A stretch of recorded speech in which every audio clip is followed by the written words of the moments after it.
Amy Cooper said she would be calling the police instead.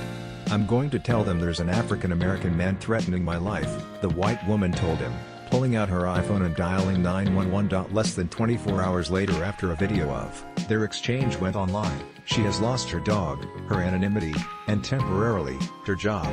The latest incident in a long, too familiar pattern of white people calling the police on black people for any number of everyday activities: barbecuing, playing golf, swimming at a pool. Time to add a new outdoor pastime to that list: birdwatching. "I don't think there's an African American person in America who hasn't experienced something like this at some point," Christian Cooper, a 57-year-old science editor, told the Washington Post in an interview. "I don't shy away from confronting them, scofflaw, when I see it. Otherwise, the park would be unusable, not just to us birders but to anybody who enjoys the beauty." Christian Cooper, who is not related to Amy, had gotten up early on Memorial Day to head to the Ramble, a heavily wooded section of Central Park designed to resemble a wild garden. With its rocky outcrops and thick canopy, the area makes for an especially inviting stopover for birds on their northward migration, he said. An avid birder since childhood, Cooper had been making daily trips in recent weeks to peek at the wildfowl, stopping by for some refuge from the urban sprawl. In recent weeks, scarlet tanagers, ovenbirds, and the especially elusive morning warblers had all sought out the avian oasis. The novel coronavirus shut down the city this spring along with its busy dog runs. Authorities wanted to ensure that pets humans were staying 6 feet apart, and the Ramble, already an occasional target for loose puppies, became a canine playground. On a nearly daily basis, he had seen unleashed pooches digging up the soil, ruining the delicate habitat and disturbing the birds. He had often asked unaware owners to restrain their pets, sometimes on camera, he said, and he carried around some dog treats for this very purpose. Monday morning was no different.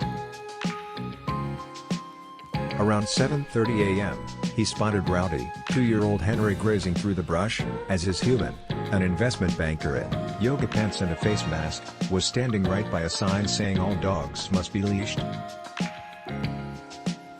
When Christian Cooper asked her to follow the rules, she refused. He keeps dog treats on hand for non-compliant pet owners, he said, and tried to toss one to the dog. As he started recording, she threatened to call the police. At that point, he told the Post, he had only one option. "I can be racially intimidated and kowtow to her," he said, "but I'm not going to participate in my own dehumanization. Please call the cops," he said on video. "Please tell them whatever you'd like," she did, assuming an increasingly loud voice over the phone that, to some on social media, made her sound as if she was being physically attacked. In the meantime, she wrapped a blue leash around Henry, seemingly choking the yelping dog before clipping it on. A spokesman for the New York Police Department told the Post that officers responded to a report of an assault in the Ramble at 8:10 a.m. Monday. When they arrived on the scene, they found only a woman and issued no summonses and made no arrests. Amy Cooper did not immediately respond to a call and email requesting comment from the Post. But speaking to WNBC, she offered an apology to Christian Cooper and his family. "It was unacceptable and I humbly and fully apologize to everyone who's seen that video, everyone that's been offended," she told the TV station Monday evening. "Everyone who thinks of me in a lower light, I understand why they do." By then, however, it appeared to be too late. As of early Tuesday, the video had been viewed nearly 20 million times. Her employer, the investment firm Franklin Templeton, said it had placed her on administrative leave. The animal rescue where she adopted, Henry had taken him back. As some on social media called for an investigation into her past work with black colleagues, #Fire Amy Cooper was trending on Twitter. Edit FTI_US, edit city before that. How many times has she already done this when it wasn't on video? How many Amy Coopers do you have working at your company? In your community? How much damage have they done? Are you an Amy Cooper? How much damage have you done? Franklin Leonard, at Franklin Leonard, May 26, 2020. Amy Cooper made a choice. Not a mistake. Not an error in judgment, a choice.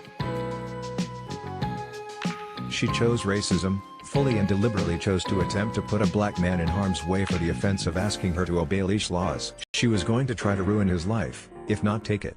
Snowflake, Mickey Kendall, Snowflake, at Carnithia, May 26, 2020. They mentioned the case of Emmett Till, and To Kill a Mockingbird, both examples of false accusations lodged by white women at black men.